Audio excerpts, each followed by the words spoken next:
책 시작의 기술을 시작합니다. 저자 게리 비숍은 이렇게 말합니다. 이제 운을 그만 탓하라. 이제 남을 그만 탓하라. 영향이나 외부 환경 탓도 그만해라.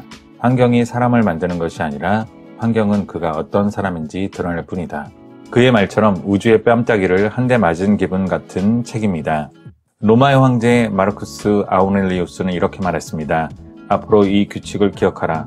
혹시라도 억울한 기분이 들려고 하면 나는 불운해 라고 생각하지 말고 이걸 잘 이겨내면 행운이 올 거야 라고 생각하라.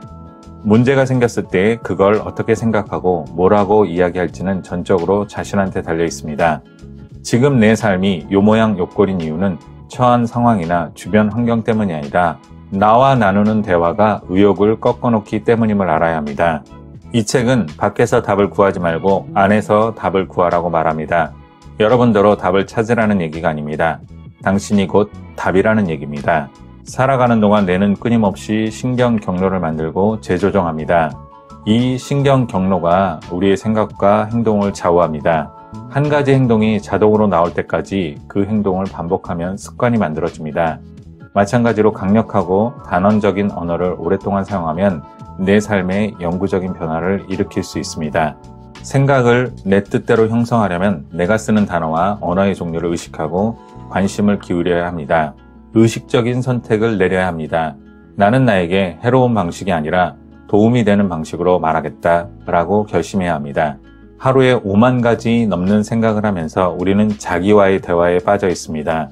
그 중에 하지 말았으면 하는 말, 물리치고 싶은 말, 무의식적으로 떠오르는 생각들을 어떻게 할 수는 없지만 어느 것에 중요성을 부여할지는 얼마든지 자신이 결정할 수 있습니다. 나를 둘러싼 것들을 어떻게 이야기하고 생각하고 인식하느냐가 바로 내 현실의 토대를 구성합니다.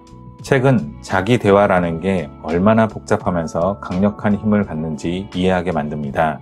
그리고 생각만 하다 삶의 제자리로 돌아가지 않고 시작하게 만드는 7가지 시작 단원 문장을 말해줍니다.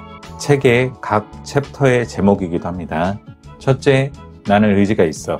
둘째, 나는 이기게 되어 있어. 셋째, 나는 할 수 있어. 넷째, 나는 불확실성을 환영해. 다섯째, 생각이 아니라 행동이 나를 규정해. 여섯째, 나는 부단한 사람이야. 일곱째, 나는 아무것도 기대하지 않고 모든 것을 받아들여. 작가가 사람들에게 가장 먼저 알려주는 단언의 문장은 바로 나는 의지가 있어 입니다. 저것만 아니면 내 삶이 더없이 행복하고 따뜻할 텐데 라고 생각되는 문제가 있나요? 다니는 직장이 싫은가요? 사귀는 사람과 잘 안 맞나요? 그럼 새 직장을 구하세요. 그 사람과 헤어지세요. 사랑하는 사람의 죽음이나 계약의 무산처럼 내게 아무런 결정권이 없어 보이는 일조차 그 사건 이후에 어떻게 살 것인가에 관해서는 스스로에게 결정권이 주어져 있습니다. 상황을 바꾸기 위한 의지가 없다면, 다시 말해 지금의 상황을 기꺼이 참고 견디겠다면 좋든 싫든 그게 바로 당신이 선택한 삶입니다. 남 탓하기 게임에 빠져 있을 여유가 없습니다. 자신을 탓하는 것도 아무 쓸모 없습니다.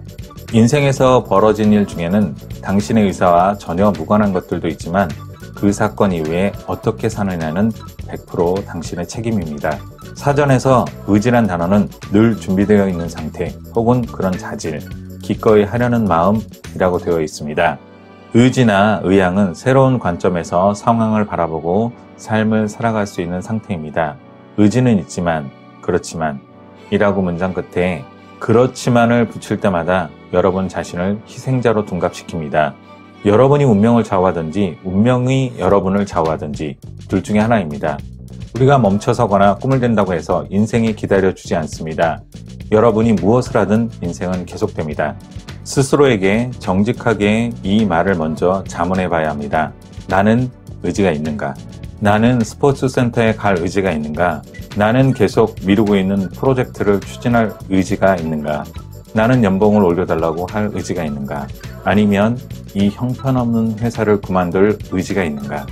지금 살고 있는 삶을 그만두고 원하는 삶을 살 의지가 있는가? 이 모든 것은 의지가 있어야 가능한 일입니다. 종종 우리는 자신이 꿈을 대거나 게으르거나 동기가 부족하다고 생각합니다. 하지만 실제는 그냥 그러고 싶은 의지가 없을 뿐입니다.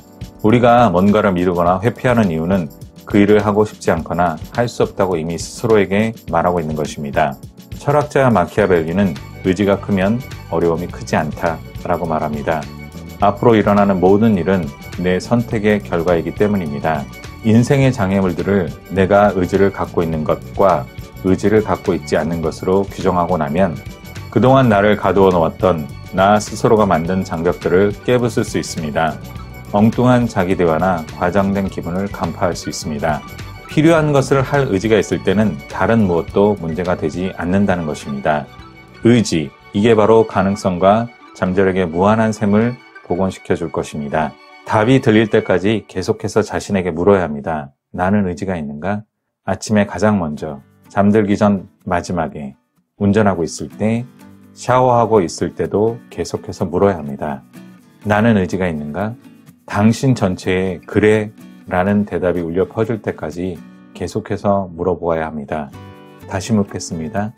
당신은 의지가 있는가요? 게리 비숍은 뼈를 때리는 조언과 충고를 합니다. 군말 빼고 핵심만 말하는 저자의 말들이 뇌리 박히는 느낌입니다. 읽는 사람에 따라 불편하게 느낄 수 있겠지만 저는 괜찮았습니다. 전자책으로 읽었지만 종이책 한 권도 있어야 될 것 같습니다. 책 시작의 기술입니다.